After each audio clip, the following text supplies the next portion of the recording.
اکبر علی اکبر ای گل لیلا. بسم الله الرحمن الرحیم.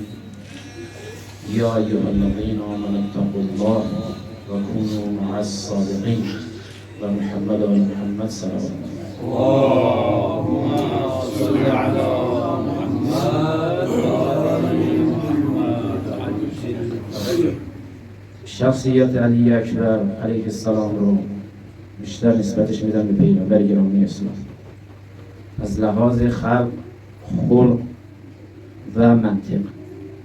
یعنی در اصل میشه گفت خود پیغمبر خلقا و خلقا و منطقا، که این در وقتی که ابی عبدالله میخواست علی اکبر رو بفرسته به سمت جنگ، یکی از این شعارهایی که نشون خون این بود: اشبه الناس خلقا و خلقا و منطقا به رسول الله. یعنی همه چیز شبیه خود پیغمبر. موضوع سخن این هست که آیا ما انسان‌های عادی هم میتونیم شبیه پیغمبر بشیم یا نه؟ پیغمبری که لقد کان لکم رسول الله لقد کان لکم فی رسول الله اسوة حسنه، آیا برای ما هم امکان این هست که مانند علی اکبر که شبیه پیغمبر بود ما هم شبیه پیغمبر بشیم؟ مرحوم علامه مجلسی در جلد 71 بحار الانوار یه حدیثی رو از پیغمبر گرامی آورده، میگه کسی 4 ویژگی داشته باشه شبیه من پیغمبره. همون جوری که البته خب نه همه از خلق و از خلق مراد نیست. خلق الا اخبرکم باشبهکم بی خلقا الا اخبرکم باشبهکم بی خلقا قالوا بلی یا رسول الله. آیا مثلا میخواد به شما خبر بدم که کدوم یک از شما شبیه به من رسول الله؟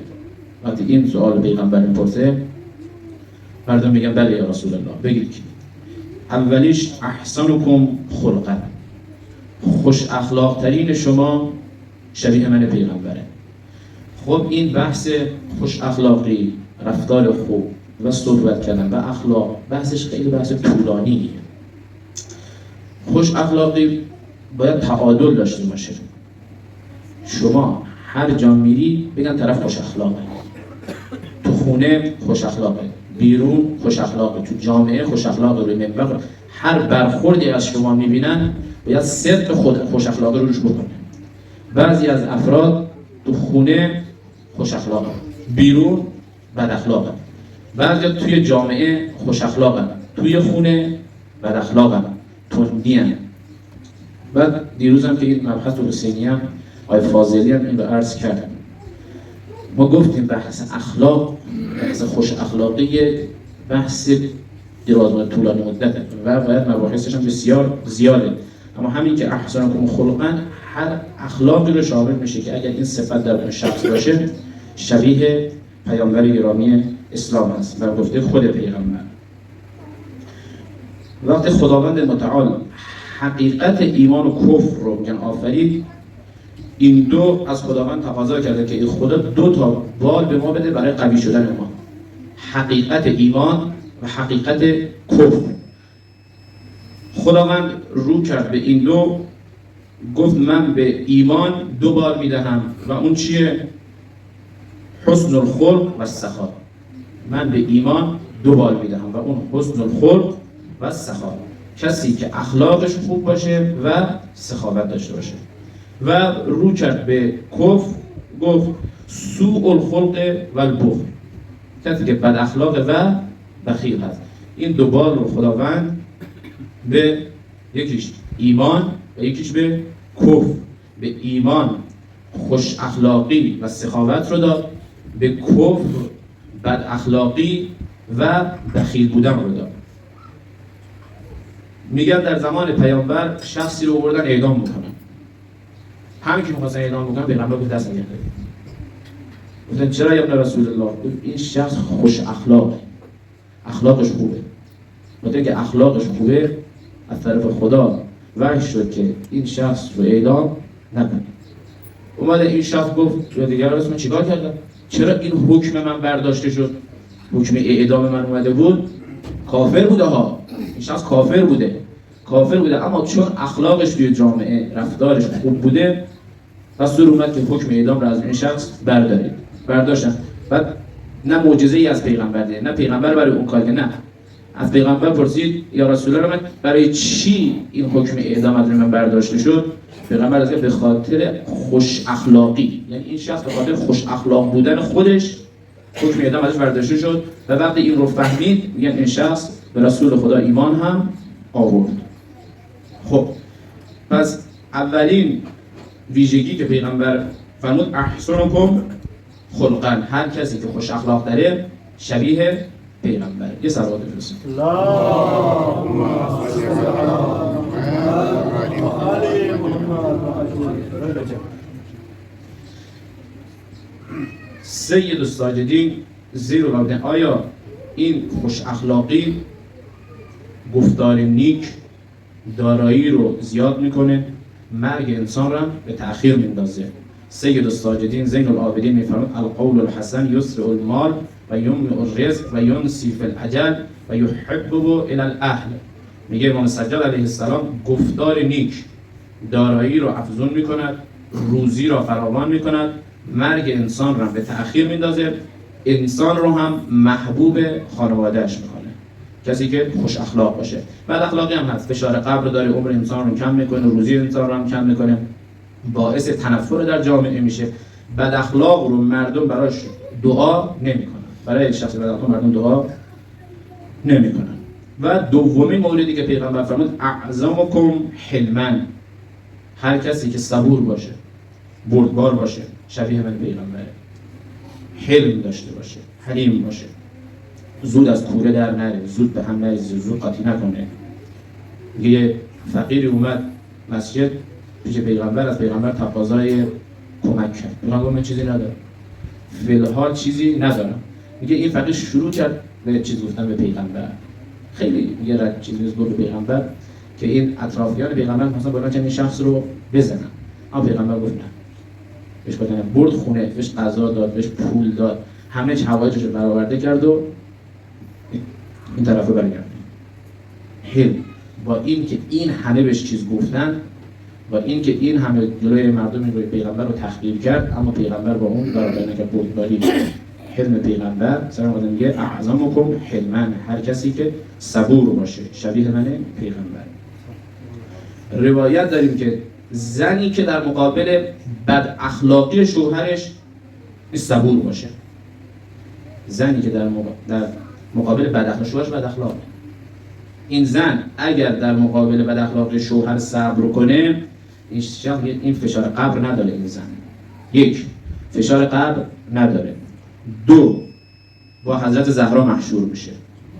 این خانم، این زن که در مقابل بد اخلاقی شوهر اگر صبر بکنه، سه تا پاداش خدا بشه. یک فشار قبر رو ازش برمیداره، با حضرت زهرا سلام الله علیها محشور میشه، پاداش 1000 شهید رو برای این زن می‌نویسن، پاداش 1000 شهید.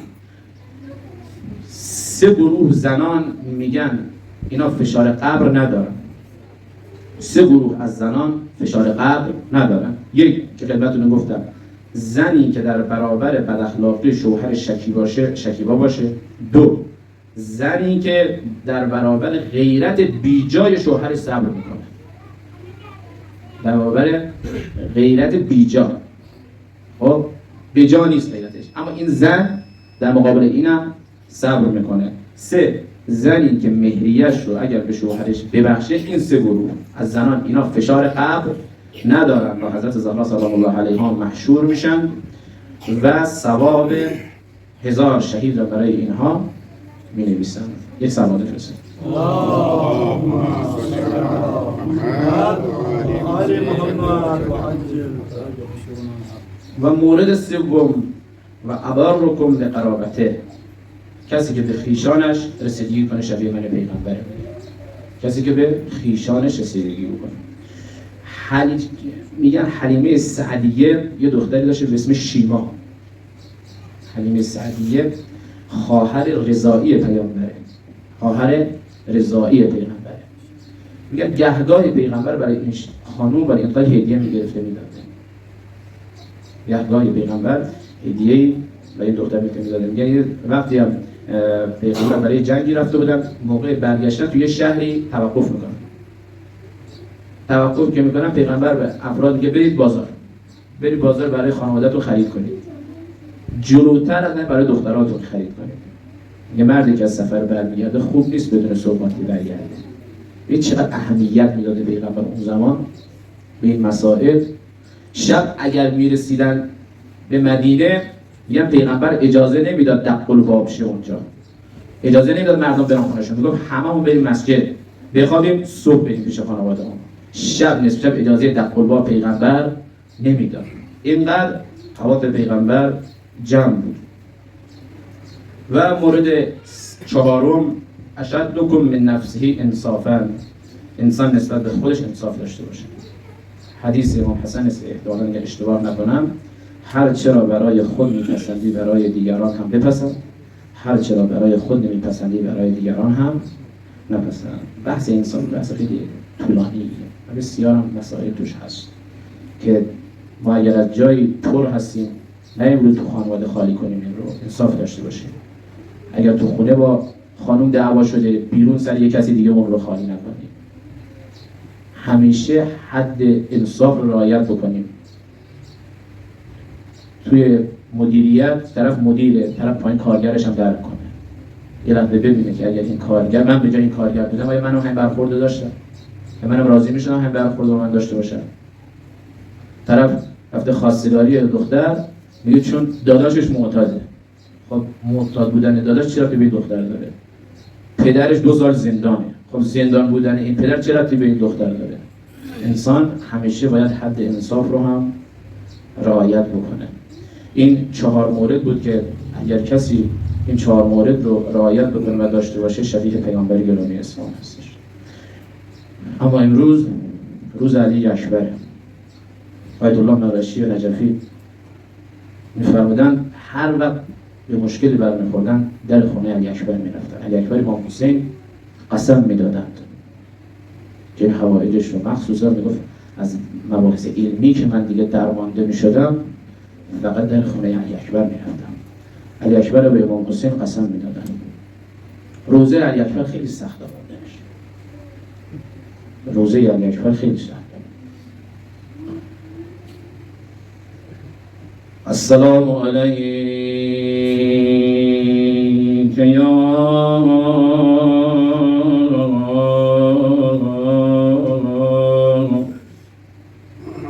علی ابن الحسین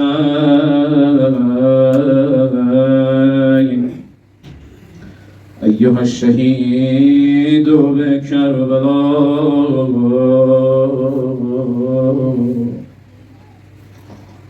میگن اولین شهیدی که از بنی هاشم به میدان رفت علی اکبر بوده.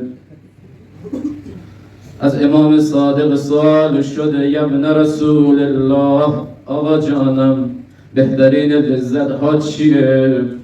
یه امام صادق فرمود بهترین لذت ها اینه یه فرزندی به سن بلوغ برسه، پیش چشمان پدرش راه بره، پدر بر اندام این شخص نگاه کنه لذت ببره. سوال شد یا ابن رسول الله پس بدترین مصیبت ها چیه؟ فرمودن همون جوان جلوی چشمان پدر پر شده و از دست بره، این بدترین مصیبت هاست. اجرک الله یا بقیت الله.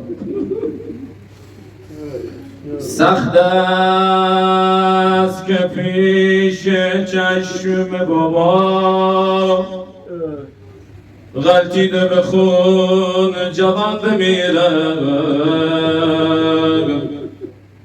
از بهر پدر عصای پیریز. ای وای که پیش از آن بمیره. علی اکبر اومد خدمت علی عبدالله، اجازه گرفت به میدان بره. میگن امام بدون درنگ رو اجازه داد. من نگویم مرو ای ماه برو، من نگویم مرو ای ماه برو، لیک یک چند قدمی راه برو. ثم نظر الیه نظر آیس سپس نگاه معیوسانه بر اندام علی اکبر اندام. بی اختیار قطرات اشک بر صورتش جاری شد و فرمود اللهم اشهد فقد برز الیهم غلام اشبه الناس خلقا و خلقا و منطقا برسوله و كنا اشتقنا الى نبیک نظرنا الیه. خدایا تو شاهد باش که جوانی که به سوی این سپاه رفت از لحاظ اندام و اخلاق و سخن گفتن از همه مردم به رسول تو شبیه در بود. هرگاه با مشتاق دیدار پیامبر می شدیم به این جوان نگاه می کردیم. میگن علی اکبر رفت سمت میدان جنگ نمایانی کرد. قریب به اتفاق 200 نفر را نمایت میکنه که به درک حاصل کرد. انگار علی اکبر دوباره حفظ میکنه صورت پدر رو ببینه. یا ابت الاتش قد قتلنی رفض الحدید قد اجهدنی فالى جربت من الماء السمین. ای بدر تشنگی و سنگینی سلام من رو خیلی به زحمت انداخت. آیا جرعه ای آبی از به من بدی؟ میگن امی عبدالله گریه کرد فرمود با غوثا ای بزرم به مبارزه خود ادامه بده. بعد از مدتی کوتاه از دست جدد رسول خدا سیراب میشی. تا علی اکبر این رو شنید میگم دوباره برگشت به میدان کارزار. جنگ نمایانی رو علی اکبر انجام داد. اما دلا بسوزه آجر کرا بقیت الله. میگن یه وقتی یه نانجیبی یه ضربه‌ای بر پشت علی آورد انگار فرو. بعد از مدتی هم یک ضربه بر سر مبارک حضرت زدن. فرد مبارک رو شکافت. علی اکبر دست بر گردن اسب انداخت ولی انگار ظاهرا خون جلوی چشمان اسب رو پرده کرده بود. اون رو در میان سپاه دشمن برد. دشمن هم از هر طرف بر او تاب. فقط دعوه به سیوفهم اربد اربا. پس بدن مبارکش رو پاره پاره کردن. در این هنگام علی اکبر فریاد زد السلام علیک یا ابتا. تا این صدا رو امی عبدالله شدید خودش رو بر بالین علی اکبر رسول و وضع خده علی خده. صورت علی گذاشت علی اکبر بابا علی اکبر بابا. میگن ابی عبدالله سعی میکنه جنازه یعنی اکبر رو برگردونه سمت خیمه ولی انقدر بدن تیکه تیکه شده بود. دوتا بدن رو امام حسین خودش نتونست به تنهایی سمت خیمه ببره. یکی بدن ابوالفضل العباس اینقدر بدن قطعه شده بود به دستور امام سجاد ابوالفضل العباس رو همونجا دفن کردن. بدن دوم بدن علی اکبر. امام نتونست خودش به تنهایی بدن رو برگردونه خیمه. جوانان بنی هاشم بیایید علی را بر در خیمه رسانید. خدا داند که دیگر من نتوانم علی را بر در خیمه برسانم و سیعلم الذین ظلموا أي منقلب ينقلبون